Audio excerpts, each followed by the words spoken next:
Welcome to the third episode of House of the dragon.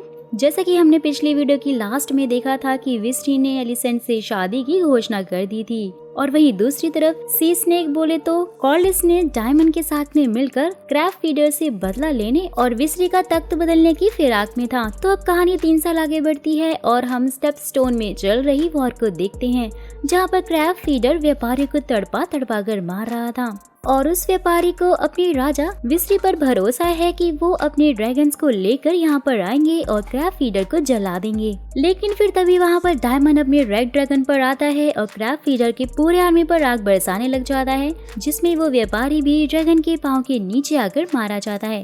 Dragon से बचने के लिए वो क्रैब फीडर और उसकी आदमी फिर अंदर गुफा में भाग जाते हैं, जहाँ पर डायमंड क्रैब फीडर को 1-on-1 फाइट का चैलेंज देता है, लेकिन क्रैब फीडर बाहर नहीं जाता है। फिर वो सब तीर से ड्रैगन और डायमंड पर हमला कर देते हैं, जिसमें डायमंड को एक तीर लग जाता है और उसको वापस जाना पड़ता है। वहीं दूसरी तरफ किंग्स लैंडिंग में विस्री और एलिसेंट का एक 2 साल का बेटा हुआ है जिसका नाम आइगन है और यही हम एलिसेंट के पिता की राजनीति को जान पाते हैं कि वो आइगन को राजा बनाना चाहते हैं, जिसके लिए सबसे पहले तो उन्हें रिहानिया को हटाना होगा क्योंकि अभी भी वो राजा की उत्तराधिकारी जो है।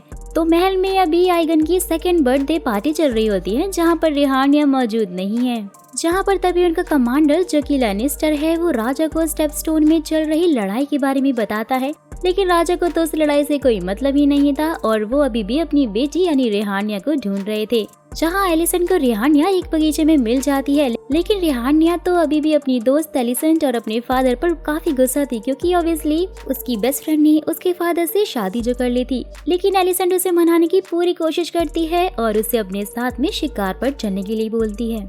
वो सब लोग एगन के बर्थडे की खुशी में शिकार पर जा रहे थे और शिकार पर चलने का आदेश राजा का था, तो इसलिए रिहानिया को उनके साथ जाना पड़ जाता है। रास्ते में हम देखते हैं कि एलिसेंट दूसरे बच्चे के लिए प्रेग्नेंट है और राजा अभी भी रिहानिया पर ही शादी का दबाव डाल रहे थे क्योंकि उसकी उम्र भी बढ़ रही थी और वो 17 साल की हो गई थी। जंगल में सभी लॉर्ड्स मौजूद थे जिनमें लैनिस्टर्स भी थे। वहाँ पर राजा और एगन का स्वागत काफी तालियों से होता है। वहीं पार्टी हॉल में रिहानिया की बहस एक आंटी से हो जाती है जो कि स्टेपस्टोन में चल रहे युद्ध के बारे में बात कर रही थी, जहाँ ऐसी ताने मारने वाली लड़ाई में रिहानिया का साथ उसकी बेस्ट फ्रेंड यानी कि एलिसेंट देती है। लेकिन भाई हमारी रिहानिया तो रिहानिया ही है, वो तो उस आंटी की अकेले ही बोलती को बंद करवा देती है। बाहर आने पर रिहानिया की मुलाकात होती है जैसन लैनिस्टर से, जो कि उसे बता रहा था कि उनके पास सब कुछ है सिर्फ एक ड्रैगन को छोड़कर। दरअसल जैसन इनडायरेक्टली रिहानिया को शादी के लिए जो पूछ रहा था, जहाँ पर इस कन्वर्सेशन के एंड में जैसन रिहानिया को लेडी वाइफ बुलाता है, जिसे सुनकर तो रिहानिया भाई बहुत ही ज्यादा भड़क जाती है और अपने पिता के पास आ जाती है। फिर रिहानिया के फादर भी रिहानिया को जैसन से शादी करने के लिए बोलते हैं, लेकिन रिहानिया उन्हें मना कर देती है, जिस पर दोनों की एक तगड़ी बहस स्टार्ट हो जाती है क्योंकि राजा को रिहानिया की शादी के लिए बहुत सारे प्रस्ताव आ रहे थे, बट रिहानिया तो मान ही नहीं रही थी। जहाँ पर उनकी बहस को रोकने का काम करते हैं हैंड ऑफ किंग, क्योंकि दोनों बाप बेटी तो सबके सामने ही लड़ने लग गए थे। जहाँ हैंड ऑफ किंग राजा को शिकार पर चलने के लिए बोलते हैं क्योंकि उन्होंने शिकार को पकड़ जो लिया था। वहीं फिर अपने पिता की बातें सुनकर रिहानिया घोड़े पर बैठकर गुस्से में वहां से निकल जाती है, जहां उसकी सुरक्षा के लिए सर क्रिस्टोन कोल भी उसके पीछे चले जाते हैं। वहीं फिर दूसरी तरफ जैसन लैनिस्टर भी राजा से बात करने के लिए आ जाता है और जैसन की उटपटांग बातें सुनकर तो राजा समझ ही जाते हैं कि उनकी बेटी ने आखिरकार इस नमूने को रिजेक्ट किया क्यों है। जहाँ तभी हैंड ऑफ किंग आकर उनसे उनका डिसीजन पूछते हैं, लेकिन राजा हैंड ऑफ किंग को समझा देते हैं कि वो अपनी बेटी की शादी जबरदस्ती नहीं कर सकते हैं क्योंकि वो रिहानिया को खुश देखना चाहते हैं।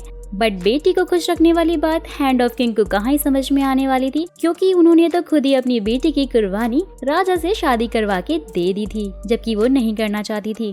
कोई और चारा न मिलने के बाद हैंड ऑफ किंग राजा के सामने रिहानिया की शादी एगन के साथ में करने की बात कहता है। मतलब देख रहे हो दोस्तों, जो एगन अभी सिर्फ 2 साल का है और ये उसका रिश्ता लेकर आए हैं, और तो और वो भी उसके भाई के साथ में। राजा इस सुझाव को सुनकर बहुत हंसते हैं और उस पागल को वहाँ से भगा देते हैं।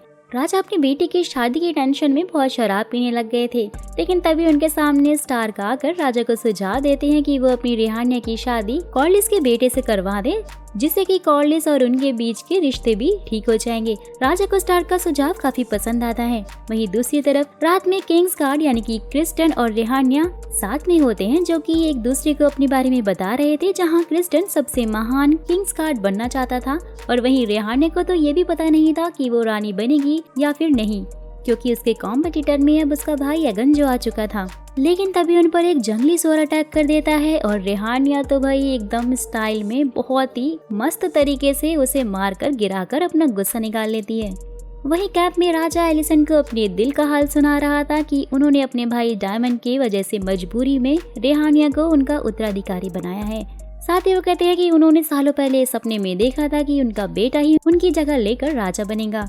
जहां उन्होंने एमा के साथ एक बेटे के लिए बहुत ट्राई किया था, लेकिन इसमें उनकी वाइफ एमा की ही जान चली गई। लेकिन अब उनका बेटा है तो इसलिए वो कंफ्यूज है कि उन्होंने सही फैसला लिया या फिर नहीं। फिर नेक्स्ट डे हम राजा को बारहसिंगा का शिकार करते हुए देखते हैं। राजा के पहले वार से ही बारहसिंगा नहीं मरता है, जिससे कि हमारे साथ साथ लॉर्ड्स को भी महसूस हो गया था कि राजा अब कमजोर हो गए हैं, लेकिन दूसरे वार में वो उसे जान से मार देते हैं। वहीं दूसरी तरफ कैंप में रेहानिया ब्लडी लुक में एकदम एंट्री मारती है, जिसे देखकर तो सब हैरान ही हो जाते हैं। वहीं शिकार से वापस लौट रहे हैंड ऑफ किंग अपनी बेटी यानी कि एलिसेंट को समझाने लग जाते हैं कि एगन ही राजा बनेगा, लेकिन एलिसेंट उनकी बात का विरोध करती है क्योंकि उसे पता था कि रेहानिया ही एक अच्छी रानी बन सकती है। फिर भी हैंड ऑफ किंग के अनुसार एगन ही राजा का पहला वारिस है और रेहानिया एक लड़की है जिसे उनके लॉर्ड्स और देवता भी रानी बनने नहीं देंगे।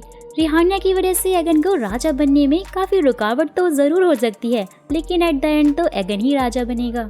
ये बात सुनने के बाद तो एलिसन राजा से मिलने के लिए आती है और दोनों रेहानिया की शादी के बारे में बात करने लगते हैं कि उसे जेसन लैनिस्टर तो पसंद नहीं आया है। राजा और एलिसेंट दोनों को पता है कि रेहानिया अपनी मर्जी और अपनी पसंद की लड़के से ही शादी करेगी और वो उसके साथ जबरदस्ती नहीं कर सकते। वहीं फिर राजा को कॉर्लिस के भाई से एक लेटर आया था जिसमें उसने राजा से मदद मांगी थी क्योंकि वो स्टेप स्टोन में जंग हार रहे थे। राजा का मूड बिल्कुल नहीं था कि वो उनकी हेल्प करें, क्योंकि राजा अभी भी कॉर्लिस और अपने भाई डायमंड से काफी ज्यादा गुस्सा थे और वो इसलिए गुस्सा थे क्योंकि उन दोनों ने उनके फैसले का इंतजार नहीं किया था और वो अकेले ही क्राफ्ट फीडर से जाकर भिड़ गए थे और वो भी उन्हीं के इलाके में। लेकिन यहाँ पर एलिसेंट उन्हें समझाती है कि वो अपनी नाराजगी किसी और तरीके से भी निकाल सकते हैं, लेकिन अगर उन्होंने अभी उनकी मदद की तो इससे दो फायदे होंगे। पहला तो ये कि वो उनके एहसान तले दब जाएंगे और दूसरा कि सारे लोग क्राफ्ट फीडर से आजाद हो जाएंगे। राजा को उसका सुझाव काफी पसंद आता है और वो गोल्डन आर्मी के सोल्जर्स के थ्रू फिर एक लेटर डायमंड के पास भिजवाते हैं। वहीं उनसे मिलने के लिए रेहानिया आती है तो राजा उसे माफी मांगते हैं क्योंकि वो उसकी जबरदस्ती शादी जो करवाना चाहते थे। रेहानिया को लग रहा था कि राजा उसकी जगह एगन को अपनी जगह देना चाहते हैं, बट राजा उसे समझाते हैं कि उनका उत्तराधिकारी वही रहेगी। सो कंफ्यूजिंग, ये कैसा राजा है जो कि एलिसन के सामने बोल रहा था कि एगन को राजा बनाएंगे और रेहानिया के सामने बोलता है कि वही राजा बनी रहेगी। राजा रेहानिया की शादी इसलिए करवाना चाहते थे क्योंकि रेहानिया 2 साल से उनसे गुस्सा थी और उन्हें ऐसा लग रहा था कि रेहानिया का गुस्सा शायद शादी के बाद सही हो जाएगा, क्योंकि वो एक नए परिवार का हिस्सा बन जाएगी और खुद का एक परिवार बसाएगी। राजा रेहानिया को ये बोलकर शादी के लिए मना लेते हैं कि वो शादी करके खुद को फिर इस थ्रोन के काबिल बना सकती है और राजा की जगह ले सकती है। जाने से पहले राजा अपना प्यार रेहानिया की माँ यानी कि एमा के लिए कन्फेस करते हैं। वहीं दूसरी तरफ तो स्टेप स्टोन में सबका बुरा हाल हो रखा था, लेकिन डायमंड ने अपने ड्रैगन से आग बरसाने का काम जारी रखा था। क्लाइमेक्स तो गाइस बहुत ही शानदार होने वाला है, लेकिन आगे बढ़ने से पहले आप सबसे छोटी सी रिक्वेस्ट है कि प्लीज अगर आपको वीडियो पसंद आ रही है तो एक छोटा सा लाइक जरूर कीजिएगा और अगर नए हैं तो सब्सक्राइब भी कर दीजिएगा। तो डायमंड के ड्रैगन की आग का असर न तो क्राफ्ट फीडर को हो रहा था और न ही उनके साथियों को, क्योंकि वो सब पहाड़ की गुफाओं में जो छुपे हुए थे। वहीं दूसरी तरफ कॉर्लिस अपने भाई के साथ में प्लान बना रहा था कि वो क्राफ्ट फीडर को मारे कैसे, क्योंकि ड्रैगन से तो वो जीत ही नहीं पा रहे थे। बीतते वक्त के साथ उनके लोग और खाना दोनों ही खत्म हो रहे थे क्योंकि ये युद्ध 3 साल से चल रहा था। फिर कॉर्लिस का भाई एक प्लान उनके सामने रखता है कि उन्हें किसी ऐसी को क्राफ्ट फीडर के पास भेजना होगा जिसे देखकर वो सब उसे मारने के लिए अपनी गुफाओं से बाहर आ जाएं। लेकिन सब उसके प्लान का विरोध करते हैं क्योंकि वो डायमंड को बेट की तरह इस्तेमाल नहीं करना चाहते थे। वहीं डायमंड भी क्राफ्ट फीडर पर आग बरसाकर वापस आ गया था कि तभी वहां पर राजा के मैसेंजर्स आ जाते हैं। राजा का खत पढ़ने के बाद तो डायमंड उनके मैसेंजर्स को मारने ही लग जाता है, क्योंकि राजा ने उनकी मदद के लिए 10 शिप और 20,000 सैनिक भेजे थे और उसमें भी वो उनका एहसान जताते हुए। डायमंड तो बस अपने बड़े भाई का प्यार पाना चाहता था कि उसका भाई उसकी तारीफ करे कि उसने उसकी मर्जी के बगैर ही उसके राज्य पर आई हुई सारी प्रॉब्लम्स को खत्म करने में हेल्प की है। लेकिन भाई यहाँ तो राजा डायमंड को ही गलत बोल रहे थे। जहाँ डायमंड काफी ज्यादा इमोशनल हो जाता है और वो निराश होकर फिर अकेला ही क्राफ्ट फीडर के इलाके में पहुँच जाता है और साथ ही वो एक सफेद कपड़े को झंडे के रूप में इस्तेमाल करके खुद को क्राफ्ट ईडर के हवाले करने लगता है और उसने अपनी तलवार भी उनके सामने झुका दी थी। ये सब कुछ देखकर तो भाई क्राफ्ट ईडर काफी ज्यादा हैरान था, क्योंकि वो इतना बेवकूफ तो नहीं है कि वो आसानी से डायमंड के ऊपर भरोसा कर ले। तो वो आसमान में देखकर चेक करता है कि कहीं ड्रैगन तो नहीं घूम रहे हैं, लेकिन आसमान में ड्रैगन नहीं थे। तो वो अपने कुछ आदमियों को डायमंड के पास भेजता है, जहाँ तीरंदाजों ने भी बहुत अच्छे तरीके से डायमंड पर निशाना साध कर रखा हुआ था कि अगर उसने कोई भी चालाकी करने की कोशिश की तो वो उसे तीरों से छलनी कर देंगे। लेकिन जैसे ही क्राफ्ट ईडर के लोग डायमंड के पास पहुंचते हैं, उसकी तलवार लेते हैं, तो तुरंत वो उन लोगों को मारकर क्राफ्ट ईडर की ओर बढ़ने लग जाता है। डायमंड ने अपनी चालाकी तो दिखा दी थी और अब वो तीरंदाजों को अपनी फुर्ती भी दिखा रहा था। जहां उसे रोकने के लिए कुछ और लोग गुफा से निकलकर उसकी ओर बढ़ते हैं, तो डायमंड उन्हें अपना डायमंड वाला रूप दिखाकर सबको मारते हुए आगे बढ़ रहा था। लेकिन तभी उसे कुछ तीर लग जाते हैं और वो घायल होकर एक बग्गी के नीचे जाकर छुप जाता है, जहाँ पर डायमंड को घायल देखकर उस पर क्राफ्ट ईडर की सारी आर्मी टूट पड़ती है। और जब तक डायमंड खुद को संभाल कर लड़ाई के लिए आगे बढ़ रहा होता है, वो चारों तरफ से घिर चुका था। लेकिन क्राफ्ट ईडर ये देखकर शॉक था कि कॉर्लिस भी अपनी आर्मी के साथ वहाँ पर पहुँच गया है और उन सब पर हमला कर रहा है। जिन लोगों ने डायमंड को घेर कर रखा था, वहाँ पर उन सबको डायमंड का रेड ड्रैगन जलाकर मार डालता है।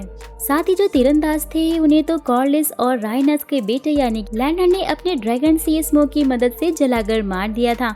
तो बात तो पूरी तरह से डायमंड के हाथ में थी। और ये सब कुछ देखकर तो क्राफ्ट ईडर फिर से अपनी गुफा में भाग जाता है। डायमंड ने भी उसे गुफा में जाते हुए देख लिया था, तो वो भी फाइनल बैटल के लिए गुफा के अंदर पहुंच जाता है। बाहर कॉर्लिस और उसकी आर्मी ने पूरी क्राफ्ट ईडर के आदमियों को पूरी तरह से निपटा दिया था। फिर हम एंड में डायमंड को देखते हैं, जो कि केजीएफ के रॉकी भाई की तरह ही क्राफ्ट ईडर की बॉडी को काट कर उसे गुफा से बाहर घसीटते हुए लाता है। He is a monster too. Diamond को खून में लथपथ देखकर कॉर्लिस भी समझ आता है कि उसने क्राफ्ट ईडर को मार दिया है। दोस्तों, इस एपिसोड के क्लाइमेक्स को देखकर तो दिल काफी खुश हो गया है और मैं सच में बहुत ज्यादा खुश हूँ कि अब तो इस सीरीज की शुरुआत हुई है। ऑल्सो आई एम 100% श्योर कि एलिसेंट और रिहानिया में तगड़ा वाला कलेश होने वाला है, जिसमें सिर्फ किंग्स लैंड ही नहीं बल्कि पूरा का पूरा वेस्टरस जलेगा, क्योंकि हम सब जानते ही हैं कि इनके पास ड्रैगन्स की तो खैर कोई कमी नहीं है। तो be patient for more destructions. Till then tata bye bye.